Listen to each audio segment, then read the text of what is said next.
Hello everyone, welcome to our channel कारवॉक stock market और मैं हूं आपकी दोस्त नीलम शर्मा। अगर आप इस चैनल पर पहली बार आए हैं तो इस चैनल को सब्सक्राइब कर लीजिए, बेल आइकन पे क्लिक कीजिए सो दैट वीडियो की सारी नोटिफिकेशन आपको टाइम पे मिलते रहे। आज के इस वीडियो में हम लोग देखने वाले हैं रैमको सीमेंट का फंडामेंटल एनालिसिस। ये कंपनी ने काफ़ी अच्छा करेक्शन दिया है। अगर हम लोग इसका टेक्निकल चार्ट देखेंगे यहाँ पे तो आप देख सकते हो कि काफ़ी अच्छा इसने करेक्शन दिया है, तो इसका फंडामेंटल एनालिसिस करना पड़ेगा। तो हम लोग पहले फंडामेंटल एनालिसिस कर लेंगे, फिर टेक्निकल एनालिसिस पे फोकस करेंगे। कंपनी का वेबसाइट अगर आप देखेंगे, ओवरव्यू देखना है तो company different type of cements बनाती है।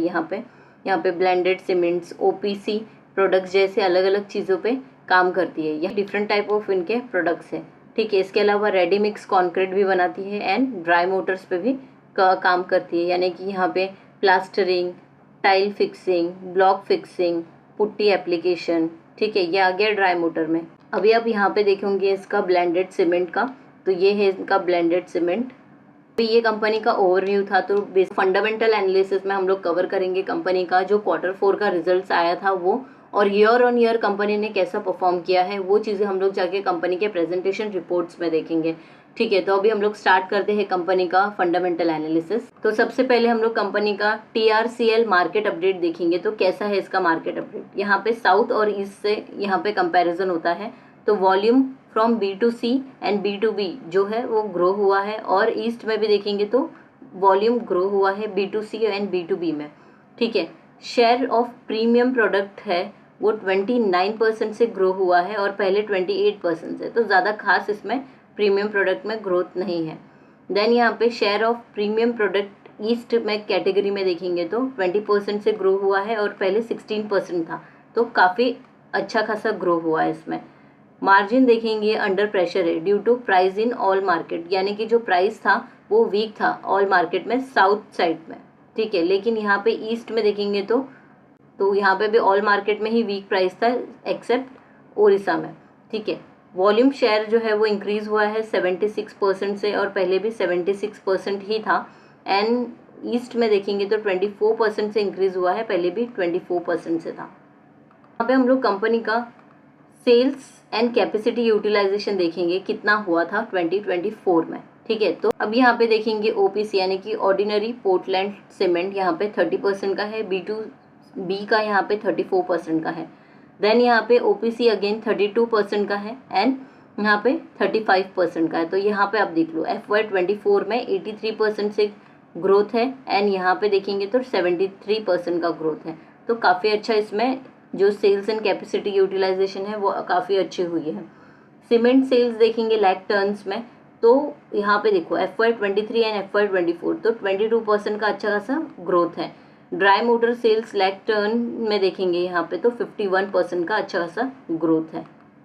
की परफॉर्मेंस देख लेंगे FY24 का, तो रिवेन्यू कंपनी का 15% से ग्रो हुआ है। कैश प्रॉफिट अब देखेंगे तो 19% से ग्रो हुआ है। FY24 एंड 23 का हम लोग कंपेयर कर रहे हैं, और ये जो भी प्राइस यहाँ पे देख रहे हो आप वो CR में है यानी क्रोर्स में है। यहाँ पे हम लोग देखेंगे प्रॉफिट बिफोर टैक्स तो वो 15% से ग्रो हुआ है एंड यहाँ पे प्रॉफिट आफ्टर टैक्स 15% से ग्रो हुआ है, ठीक है। तो कंपनी को कुछ ज़्यादा टैक्स यहाँ पे करना नहीं पड़ा है अकॉर्डिंग टू दिस नंबर। अब यहाँ पे हम लोग EBITDA देख लेंगे, तो यहाँ पे दोनों दिया गया है, FY23-24 का यहाँ पे है और यहाँ पे क्वार्टरली का देखेंगे हम लोग। तो ये Q4 FY23, Q4 FY24 और ये Q3 FY24 का है, ओके। यहाँ पे आप देख सकते हो EBITDA पर टन, ठीक है। यहाँ पे आप देखो 903 पर टन था, फिर यहाँ पे कम हो गया 785 पर टन यहाँ पे हो गया EBITDA एंड यहाँ पे 1007 पर टन है। अब यहाँ पे परसेंटेज देखेंगे, यहाँ पे तो 2% से ये ग्रोथ हुआ है, ठीक है। 424 करोड़ का था और अभी हो गया 431 का। अब प्रीवियस क्वार्टर में कितना था, यानी कि Q3 FY24 में 402, तो यहाँ से 7% से ग्रोथ हुआ है। ईयर ऑन ईयर में हम लोग देखेंगे यहाँ पे तो 31% का काफ़ी अच्छा EBITDA यहाँ पे जनरेट करके दिया है कंपनी ने, तो ये काफ़ी डिसेंट नंबर है। यहाँ पे तो इंटरेस्ट देख लेंगे कंपनी का, यहाँ पे तो इंटरेस्ट कितना यहाँ पे बढ़ गया है। यहाँ पे देखो Q4 FY23 Q4 FY24 कितना है, 34% का इंटरेस्ट यहाँ पे है एंड यहाँ पे Q3 FY24 का यहाँ पे देखोगे तो 2% से।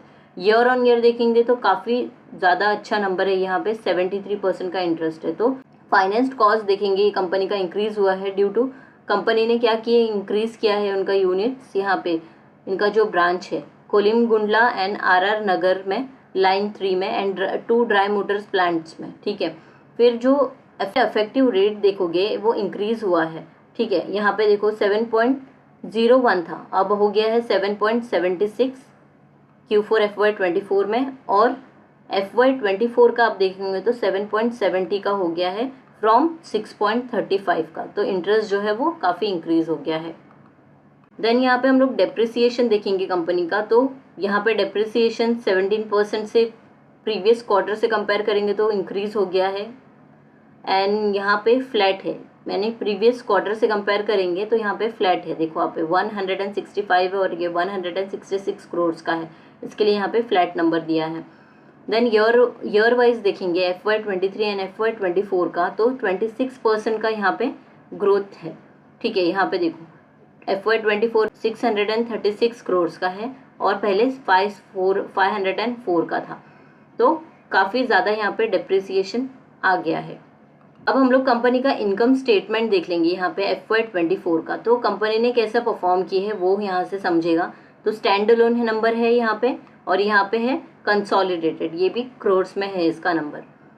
अब यहाँ पे हम देखेंगे FY24 FY23 और उसका वेरिएंस परसेंटेज, ठीक है। सिमिलरली यहाँ पर भी है। तो रिवेन्यू हम देखेंगे कंपनी का 15% से इंक्रीज़ हुआ है, यहाँ पे कंसोलिडेटेड में भी देखेंगे तो 15% से रिवेन्यू इंक्रीज़ हुआ है।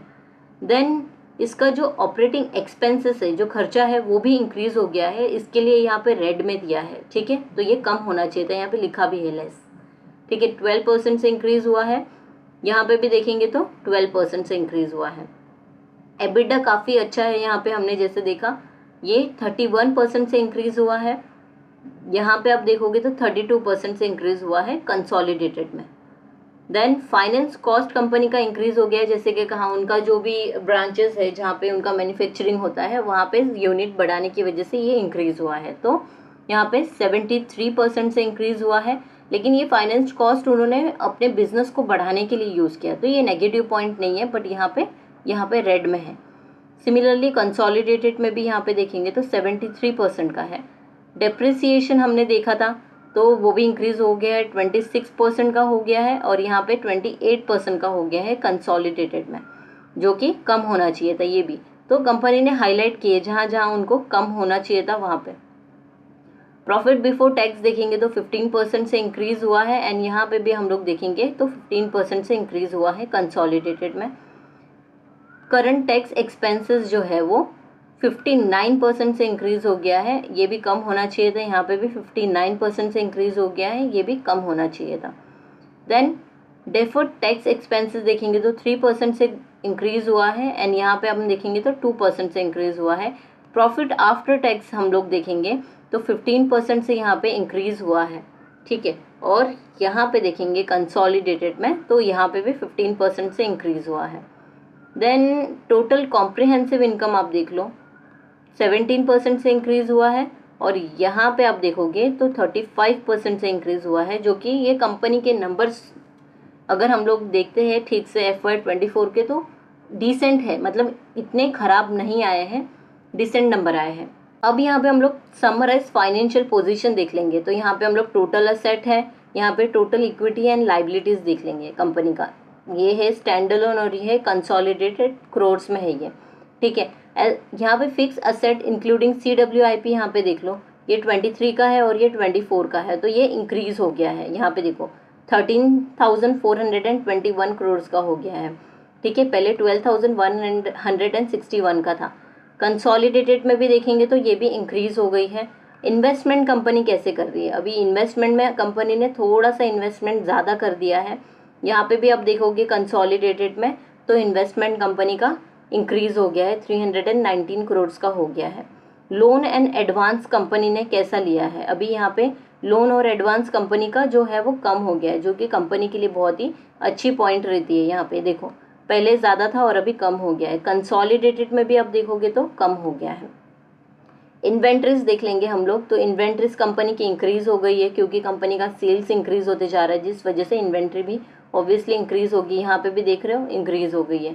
ट्रेड रिसीवेबल अब कितना है, ये भी इंक्रीज हो गया है। ट्रेड रिसीवेबल यहाँ पे भी आप देखोगे तो इंक्रीज हो गया है। कैश एंड बैंक बैलेंस यहाँ पे देखो तो कंपनी का कैश एंड बैंक बैलेंस में थोड़ी सी गिरावट है यहाँ पे भी आप देखोगे तो थोड़ा सा कम हो गया है। तो अब यहाँ पे हम लोग ओवरऑल टोटल असेट देख लेंगे कंपनी का कैसा है। तो 14,516 करोड़ का था और अभी हो गया 16,168 करोड़ का। यहाँ पे देखो 14,594 करोड़ का था और अभी हो गया 16,272 करोड़ का। तो काफ़ी अच्छे से इसका टोटल एसेट इंक्रीज हुआ है। देन यहाँ पे हम लोग देख लेंगे इक्विटी शेयर कैपिटल कैसा हो गया है, सेम है पहले जितना था, right. Then reserves and surplus including NCI यहाँ पे देखेंगे तो रिजर्व्स कंपनी के इंक्रीज हो गए हैं। यहाँ पे भी आप देखो इंक्रीज हो गया है। कंपनी की बोरोइंग आप देखोगे तो बोरोइंग भी इंक्रीज हो गई है अगर कंपेयर करते हो पहले से, तो 4,916 करोड़ का अभी हो गया है। कंसोलिडेटेड में भी सेम है। और यहाँ पे डेफर्ड टैक्स लाइबिलिटी नेट यहाँ पे देखेंगे तो टैक्स भी कंपनी का इंक्रीज हो गया है, अभी हो गया 1,030 करोड़ का, ठीक है। देन ट्रेड पेएबल कंपनी का कैसा है, ये भी इंक्रीज हो गया है, 990 करोड़ का हो गया है फ्रॉम 637 करोड़ का। प्रोविजनिंग हम देखेंगे तो इंक्रीज हो गई है, 113 करोड़ का हो गया है, ठीक है। यहाँ पे 114 करोड़ कंसोलिडेटेड में है। अब यहाँ पे other current and non current liability यहाँ पे देखेंगे तो इंक्रीज हो गई है, यहाँ पे भी इंक्रीज हो गया है। तो यहाँ पे अब जाके देखेंगे तो टोटल इक्विटी एंड लाइबिलिटीज इसका हो गया है 16,168 करोड़ का, पहले 14,516 करोड़ का था।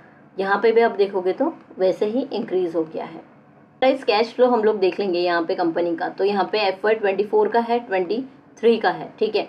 ऑपरेटिंग प्रॉफिट यहाँ पे देखेंगे इंक्रीज हो गई है।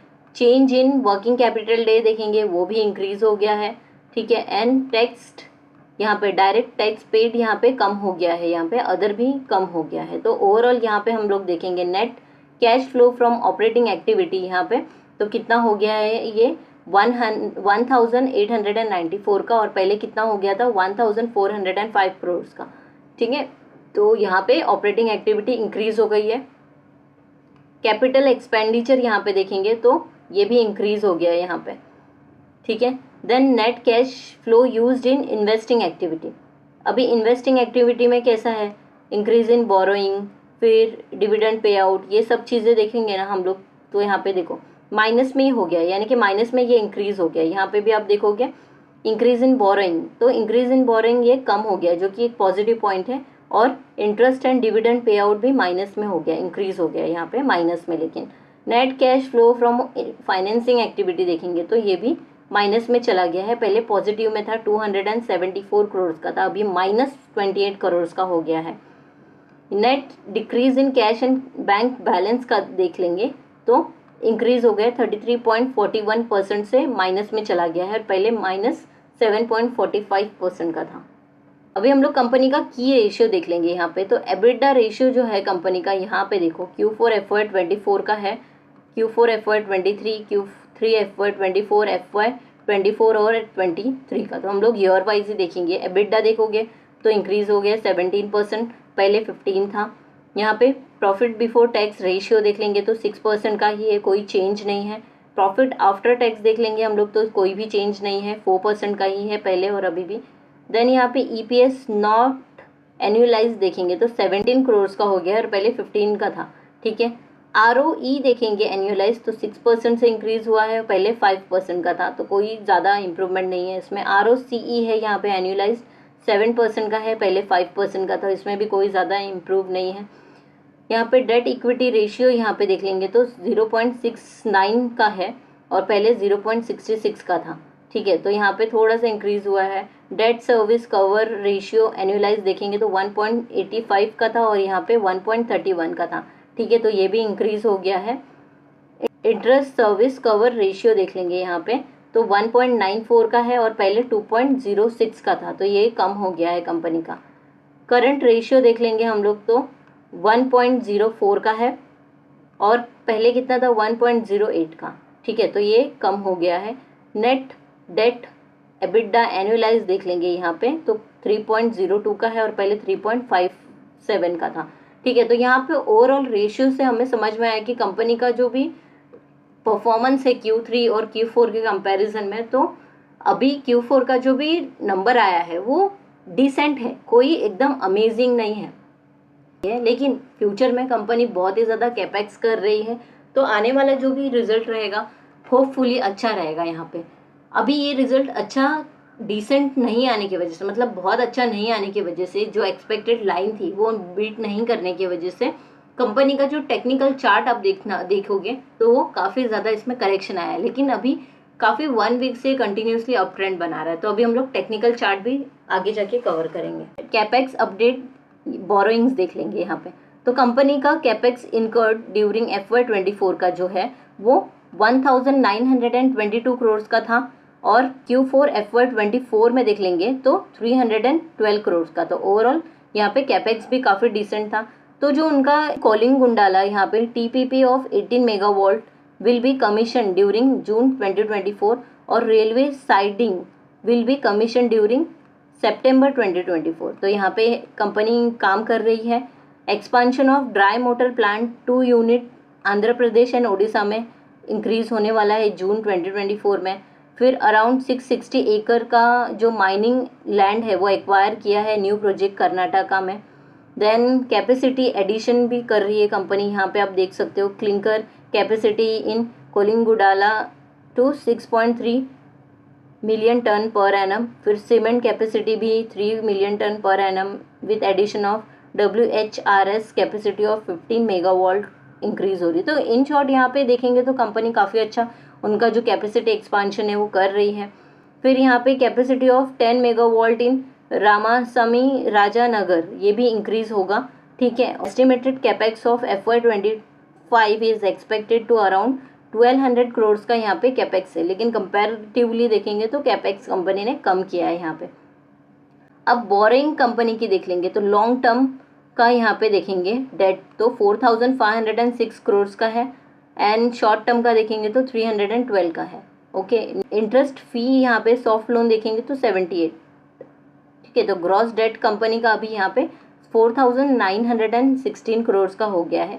Cash and cash equivalent company का कम हो गया है, 74 है और कम होना चाहिए, 75.24 का हो गया है। तो नेट डेट यहाँ पे देखेंगे तो 4821 का है। ठीक है, क्रेडिट रेटिंग यहाँ पे देख लेंगे तो ICRA रेटिंग यहाँ पे देखेंगे तो लॉन्ग टर्म का डेट जो है AA+ का है रेटिंग है, तो काफ़ी डिसेंट रेटिंग है। शॉर्ट टर्म डेट यहाँ पे A1+ रेटिंग है। नॉन कन्वर्टिबल डिबेंचर यहाँ पे AA+ रेटिंग है। क्रिसिल रेटिंग यहाँ पे देखेंगे तो शॉर्ट टर्म का A1+ रेटिंग है। यहाँ पे फाइनेंशियल रेशियोज देख लेंगे। कंपनी का यहाँ पे मार्केट कैपिटलाइजेशन देखेंगे तो 19,655 करोड़ का है। करंट प्राइस है 832 का, लो बनाया था 700 का, हाई बनाया है 1058 का। तो हो सकता है ये जो हाई है इसका ये इसको ब्रेक करके और भी आगे जाए, क्योंकि कंपनी अच्छा खासा कैपेक्स कर रही है और ग्रोथ भी दिख रहा है कंपनी के फंडामेंटल्स में। स्टॉक का पी देखेंगे तो 55 का है, काफ़ी हाई पे है। ये इंडस्ट्री पी है 22 का, यानी इंडस्ट्री पी से काफ़ी हाई पे ये ट्रेड हो रही है। अभी यहाँ पे फेस वैल्यू 1 है इसका। डिविडेंड भी कंपनी देती है 0.24% का, जो कि बहुत ही कम है। डिविडेंड पे आउट यहाँ पे बोला है कंपनी ने 16.4% का, काफ़ी डिसेंट है यहाँ पे। और यहाँ पे EPS देखेंगे तो 15.2 का है। प्राइस टू बुक वैल्यू 2.72 का है। डेट टू इक्विटी 0.68 का है। ठीक है, अब यहाँ पे सबसे नेगेटिव पॉइंट है ये, तो प्लेज परसेंटेज है 22.3% का, जिसके वजह से इतना करेक्शन आया है इसके टेक्निकल चार्ट में। ठीक है, प्रॉफिट बुकिंग हुई क्योंकि प्लेज परसेंटेज बहुत ही ज़्यादा है और ये बहुत ही बड़ा नेगेटिव पॉइंट है। करंट रेशियो 0.57 का जो हमने देखा, क्विक रेशियो 0.32 का। फिर क्वार्टरली सेल्स यहाँ पे देखेंगे तो इंक्रीज हुआ है लेकिन बहुत ही कम है। ठीक है, कंपनी फंडामेंटली स्ट्रॉन्ग तो है लेकिन ज़्यादा स्ट्रॉन्ग नहीं है। इसका जो सबसे इम्पॉर्टेंट चीज़ है प्लेज परसेंटेज, ये कंपनी को कंट्रोल करना पड़ेगा, तब जाके कंपनी ज़्यादा परफॉर्म कर सकती है। यहाँ पे शेयर होल्डिंग पैटर्न देख लेंगे। प्रमोटर होल्डिंग सेम है लेकिन अगेन 22% से ज़्यादा इनका प्लेज होल्डिंग है, ठीक है, तो 42.29 है। यहाँ पे FI का होल्डिंग कम हो गया है, 7.43 का हो गया है, और DI का होल्डिंग यहाँ पे कम हो गया है, ठीक है। गवर्नमेंट का होल्डिंग सेम है 3.39 का, और यहाँ पे पब्लिक का होल्डिंग थोड़ा सा इंक्रीज हो गया है, ठीक है। तो यहाँ पे ये जो शेयर होल्डिंग पैटर्न है कंपनी की मुझे डिसेंट लग रही है, क्योंकि कंपनी फंडामेंटली तो स्ट्रांग है और अच्छे से परफॉर्म भी करते जा रही है, ठीक है, लेकिन जितना एक्सपेक्टेड है उतना नहीं कर पा रही है। लेकिन हो सकता है कि फ्यूचर में आगे ये परफॉर्म करे। लॉन्ग टर्म के लिए डेफिनेटली बहुत ही अच्छा कंपनी है ये। अगर कंपनी ने फोकस किया उनका जो प्लेज परसेंटेज है उसको कम करने का, और काफ़ी अच्छे से सेल्स और जो भी ऑर्डर्स मिल रहे हैं उसको टाइमली डिलीवर करने का, कंपनी का जो कैपेक्स जो कर रही है वो अच्छे से कर रही है, तो डेफिनेटली आगे जाके कंपनी अच्छा नंबर्स और टेक्निकली भी अच्छे से ये रिटर्न्स बना के दे सकती है। कंपनी का टेक्निकल चार्ट है, यहाँ पे देख लो, ये डेली चार्ट है रैमको सीमेंट का NSE पे, ठीक है। यहाँ पे आप देखोगे ना तो कंटिन्यूसली यहाँ से ये लेवल से 1052 के लेवल से लेके कंटिन्यूसली ये इतना लो पे आई थी, 724 के लेवल पे आई थी, जो कि इसका आप यहाँ पे देखोगे ना तो स्ट्रॉन्ग सपोर्ट है, ये इसका स्ट्रॉन्ग सपोर्ट था, ठीक है। यहाँ से इसने रिवर्सल लिया है, अब यहाँ पे इसका देखोगे तो ये एक सपोर्ट है, ठीक है। यहाँ पे से भी यहाँ पे काफ़ी टाइम तक ये कंसोलिडेट भी किया था, काफ़ी दिनों तक, ओके। अब यहाँ पर आया है, अब हमें देखना है कि कंपनी इस लाइन को ब्रेक कर पाता है क्या। ये अगर ब्रेक कर पाता है तो वो इजीली हो सकता है कि यहाँ तक पहुँच जाए, ठीक है, ये लेवल तक इजीली ये लेवल तक पहुँच जाए, 930 के लेवल पे पहुँच सकती है, ठीक है, यहाँ पे पहुँच सकती है। लेकिन अगर कोई भी मार्केट में बुरी न्यूज़ आती है या इस कंपनी में कोई भी और इंटरनल प्रॉब्लम आती है तो हो सकता है कि ये और नीचे जाए, और इसका जो स्ट्रॉन्ग सपोर्ट है वो 450 के लेवल पे है, पर उतना जाना अभी पॉसिबल नहीं लग रहा है मुझे। लेकिन ये शेयर मार्केट है, कुछ भी इसमें फिक्स नहीं रह सकता है, कुछ भी हो सकता है, ठीक है। टेक्निकल देखो या फंडामेंटल देखो, कुछ टाइम के लिए कुछ भी हो सकता है इसके अंदर। लॉन्ग टर्म के लिए देखोगे तो ऑब्वियसली ये अप ट्रेंड ही बनाएगा लॉन्ग टर्म के लिए, यानी कि 3 साल 4 साल 5 साल की बात कर रही हूँ। शॉर्ट टर्म के लिए इसमें कुछ भी हो सकता है, ठीक है। तो डिस्क्लेमर देना चाहूँगी कि ये सिर्फ एजुकेशनल पर्पज़ के लिए है वीडियो, आप प्लीज़ इसको रिकमेंडेशन मत समझिएगा, आप प्लीज़ इसको कोई रिकमेंडेशन मत समझिएगा। आप ये वीडियो को ध्यान से देखिए और फिर डिसाइड कीजिए आपको ये कंपनी में क्या करना है। वीकली देख लेंगे यहाँ पे कैसा, ये बहुत ही वॉलेटाइल स्टॉक है। यहाँ पे देखो, यहाँ पे आया था, ये लेवल है 477 का, सबसे ज़्यादा स्ट्रॉन्ग सपोर्ट है ये, ठीक है। फिर यहाँ से ये अप मूवमेंट किया था, 577 का भी एक सपोर्ट आ जाता है, एंड देन यहाँ पे एक सपोर्ट आ जाता है 645 का। तो बहुत सारे अलग अलग सपोर्ट्स हैं इसके अंदर, लेकिन 700 का हमने देखा है लो बनाया है इसने, ठीक है। अब इसने काफ़ी अच्छा अप ट्रेंड बनाया था, तो एक्सपेक्टेड है कि यहाँ पे भी वो काफ़ी अच्छा अप ट्रेंड बनाए, ठीक है। यहाँ तक आ जाएगा तो ये 1037 के लेवल पे आ सकता है। अगर यहाँ पे आया तो यहाँ पे भी मुझे ऐसा लगता है कुछ टाइम के लिए सस्टेन करेगा। और एक चीज़ इसमें आप देखोगे ध्यान से, तो ये कंपनी हम लोग ज़्यादातर देखते हैं कंसोलिडेट होने के बाद में ज़्यादातर चांस रहता है कि ऊपर जाने का, लेकिन जब भी ये कंपनी कंसोलिडेट हुई है, यहाँ पे देख सकते हो आप, जब भी ये कंसोलिडेटेड हुई है ब्रेक किया है, जब भी इसने कंसोलिडेटेड हुआ है ये ब्रेक किया है। यहाँ पे भी आप देखोगे काफ़ी टाइम से कंसोलिडेट किया तो ब्रेक किया है, अगेन यहाँ पे कंसोलिडेट किया एंड ब्रेक किया, ठीक है। तो ऐसे स्टॉक का पास्ट हिस्ट्री देखने का एंड फिर डिसाइड करने का कि इसमें कंसोलिडेट हो कि हमें समझता है कि ये ज़्यादातर सस्टेन नहीं कर पाता है, ठीक है, जब भी कंसोलिडेशन में जाता है। इसके लिए इसमें स्टॉप लॉस लगा के ही चलना चाहिए। ये अब कंसोलिडेट हो रहा है और आप उसमें बाय कर रहे हो और एक्सपेक्ट कर रहे हो कि ऊपर, हाँ जाएगा ऊपर, ऐसा नहीं है कि नहीं जाएगा, और डेफिनेटली ऊपर ही जाएगा, लेकिन कंसोलिडेशन के बाद में हमेशा ये कंपनी ने करेक्शन दिया है। तो आप ये चीज़ लिख के रखिए सो दैट आप भूले नहीं, ठीक है। आपको ये वीडियो कैसा लगा है प्लीज़ मुझे कमेंट करके बताइए। आपके कमेंट बहुत इंपॉर्टेंट रहते हैं हमें समझने के लिए कि ये वीडियो कैसा लगा है आपके लिए। अगर ये वीडियो इन्फॉर्मेटिव लगा है तो प्लीज़ लाइक कीजिए, अपने फ्रेंड्स को शेयर कीजिए जो भी आपके जैसे ही स्टॉक मार्केट में है उनको, सो दैट उनको भी ये इन्फॉर्मेशन मिले, ठीक है। तो अगर अभी तक आपने इस चैनल को सब्सक्राइब नहीं किया है तो प्लीज़ सब्सक्राइब कर लीजिए, बेल आइकन पे क्लिक कर लीजिए सो दैट वीडियो की सारी नोटिफिकेशन आपको टाइम पे मिलते रहे। Thank you for watching this video, मिलते हैं अगले वीडियो में।